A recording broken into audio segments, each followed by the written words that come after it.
Sorotan selanjutnya, saudara, dua klub sepak bola peserta Liga 4 asal Papua Barat Daya, yaitu Persitam dari Kabupaten Tambrau dan juga Persikos dari Kota Sorong mengaku kecewa dengan adanya dugaan kecurangan saat proses pengundian Liga 4. Manajer klub Persitam, Rivaldo, mengaku kecewa dengan dugaan kecurangan dalam drawing Liga 4 PSSI dan mendukung penuh keputusan Ketua Umum PSSI Erick Thohir untuk mengulang proses drawing tersebut.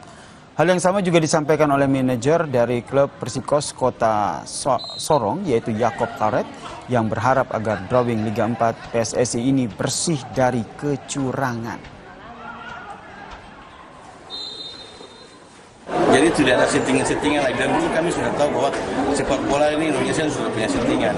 Karena kepentingan orang-orang PSSI yang ada di dalam situ. Tapi dengan Pak Erick Thohir ini tidak mau seperti begitu.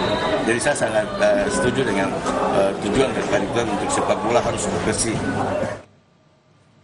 Sangat nyesal, kecewa dan seterusnya. Tapi apa boleh buat toh? Kita di sini mau protes, mau tidak kini juga, tapi kan nanti embel-embelnya ataupun akhir itu kita dikasih sanksi ataupun apa terhadap kesebelasan kita ya, daripada berakibat fatal ya kita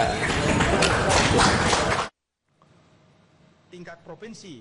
Sebelumnya, saudara, undian putaran nasional Liga 4 2024-2025 menjadi perbincangan hangat sebab muncul dugaan kecurangan dalam proses pengundian yang digelar pada Kamis pekan lalu. Video yang beredar di media sosial ini menunjukkan bahwa drawing dilakukan secara tidak transparan meski disiarkan secara langsung.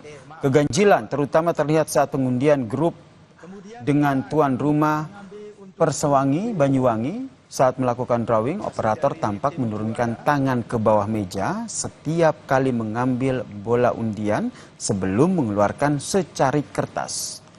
PSSI pun sudah memerintahkan drawing diulang lagi. Dari tingkat provinsi.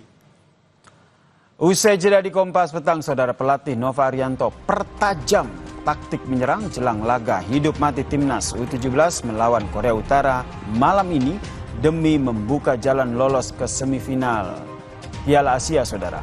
Ulasan dan perbincangannya usai jeda, kami kembali.